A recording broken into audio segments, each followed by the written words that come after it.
జనవరి 26 నుంచి మాకు తోడుగా మీరు. ఇకపైన సోమవారం నుండి శనివారం వరకు ప్రతిరోజు మధ్యాహ్నం 3 గంటలకు.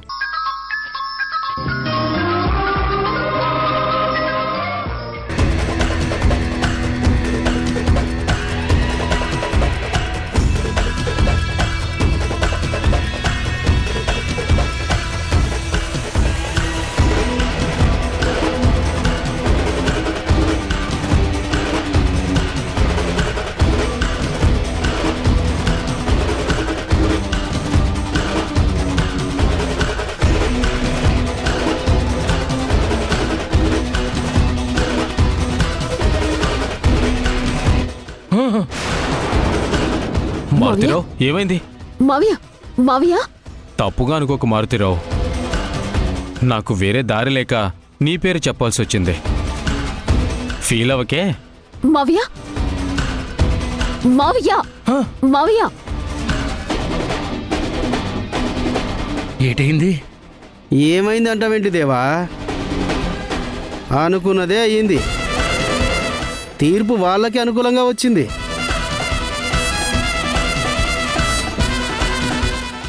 చచ్చింది గొర్రె. ఏట్రా ఇలాగయింది? మన వేలుతో మన కన్నే పుడుచుకున్నట్టు అయ్యింది. యశుని కేసులో ఇరికిద్దామనుకుంటే చివరికి నన్నే ఇరికిచ్చేశారు కదరా. చేసుకున్న వాళ్ళకి చేసుకున్నంత మహదేవా అని ఊరికే చెప్పారా? Time bad. 7%. నువ్వు ఏ తప్పు చేయకుండానే తప్పు చేసినట్టుగా కేసు ఒప్పుకున్నావేంట్రా? అసలా ఇలా ఎందుకు చేశావురా? ఇంక వేరే దారి లేదమ్మా. ఇలా చేస్తేనే మనకి న్యాయం జరుగుతుంది. చెయ్యని తప్పుని చేశానని ఒప్పుకుంటే శిక్ష పడుతుంది, కానీ న్యాయం ఎలా జరుగుతుందిరా? అత్తయ్య, మీరేం కంగారు పడకండి. యష్కి శిక్ష పడదు. ఇన్ని రోజులు ఎవిడెన్స్ కోసం ఎంతో ట్రై చేశాం, కానీ ఒక్క ఎవిడెన్స్ కూడా దొరకలేదు.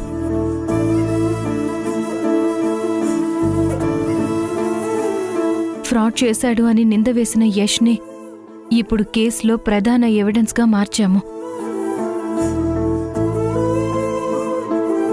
ఈ దెబ్బతో ఆ మధు, కోతి మావయ్య, ఆ పొలిటీషియన్ ఈ కేసు నుంచి ఎలా తప్పించుకోవాలా అని తప్పుల మీద తప్పులు చేస్తారు.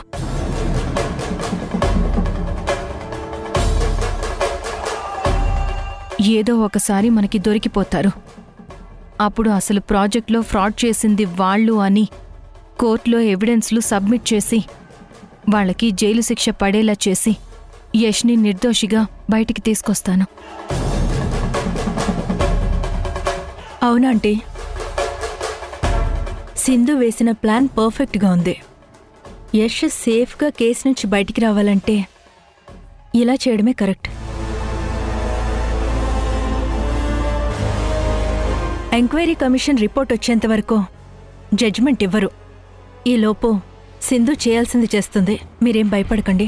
లేదమ్మా, నాకేదో భయంగానే ఉంది. అత్తయ్య, నిన్నటి వరకు నేను డౌట్గానే ఉన్నాను యష్ని ఎలా కాపాడాలా అని. ఇప్పుడు కాన్ఫిడెంట్గా చెప్తున్నాను, యష్ ఎట్టి పరిస్థితుల్లో నిర్దోషిగా బయటకొస్తాడు. దోషులుగా వాళ్ళు ముగ్గురు జైలు లోపలికి వెళ్లి చిప్పకూడు తింటారు.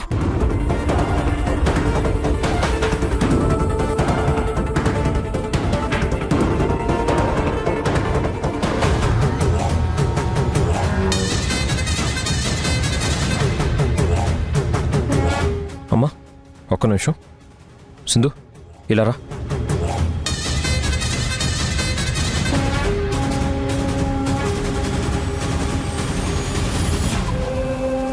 సింహం శివంగి జంటగా వస్తున్నాయి చూడండి.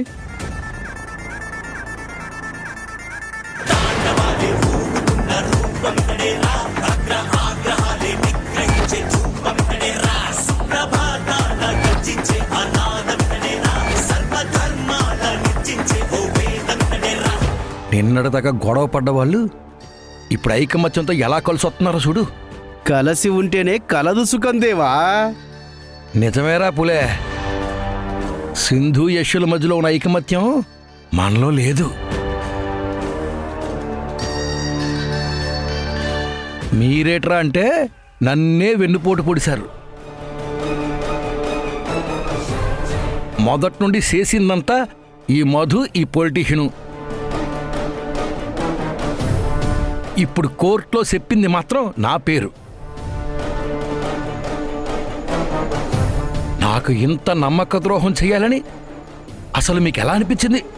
ఏంటి మారుతీరావు, మొత్తం రివర్స్లో మాట్లాడుతున్నావు? అలా అయితే నేను మాట్లాడాల్సి వస్తుంది. నిన్ను మధుని నమ్మి మీతో చేతులు కలిపినందుకు ఇప్పుడు ఇద్దరు కలిసి నన్ను ముంచేశారు. మధు చెబితే మామయ్యగా కోర్టులో నీ పేరే చెప్పాలి, అసలు నా పేరు చెప్పడం ఏంటి? మహా అయితే నీకు పోయేదేముంది, మళ్ళీ అత్తారింటికి పోయినట్టు జైలుకు పోతావు. కానీ నా పదవి పోతుంది.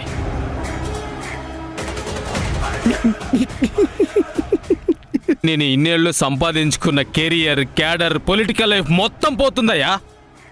అంతేకాదండి, బోనస్గా మీకు జైలు శిక్ష కూడా పడుతుంది.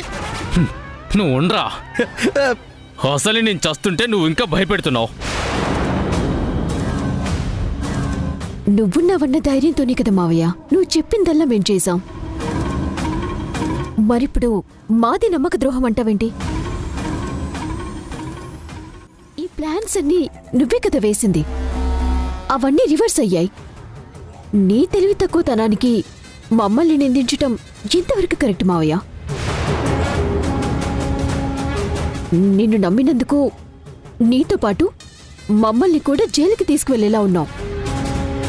మధు, మీ మామయ్యని చూసినప్పుడే విలన్కి తక్కువ కమీడియన్కి ఎక్కువ అని నాకు అర్థమైంది. నువ్వే నా మాట వినకుండా పెద్ద విలన్ రేంజ్లో బిల్డప్ ఇచ్చావు. ఇప్పుడు ఏమైంది? మీ మామయ్యతో పాటు మనకు కూడా మోత మోగింది. ఒక్క దెబ్బతో సిందమ్మ అదే దేవా మీ మేనకొడలు మీలో మీరు కొట్టుకొని చచ్చేలా చేసింది. వాళ్ళకి మీరు పొగ పెట్టాలని చూశారు, కానీ వాళ్ళే రివర్స్లో మీకు మంట పెట్టారు.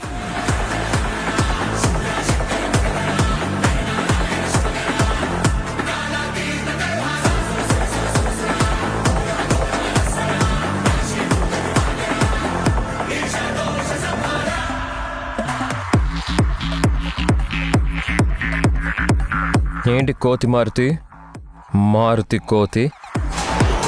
అబ్బబ్బబ్బబ్బబ్బబ్బబ్బబ్బబ్బ! ప్రాస అదిరిపోయింది బాబు. మేక తోక తోక మేక మేకకి తోక. నువ్వు తీసిన గోతులో నువ్వే పడ్డట్టుగా అనిపిస్తుంది కదా.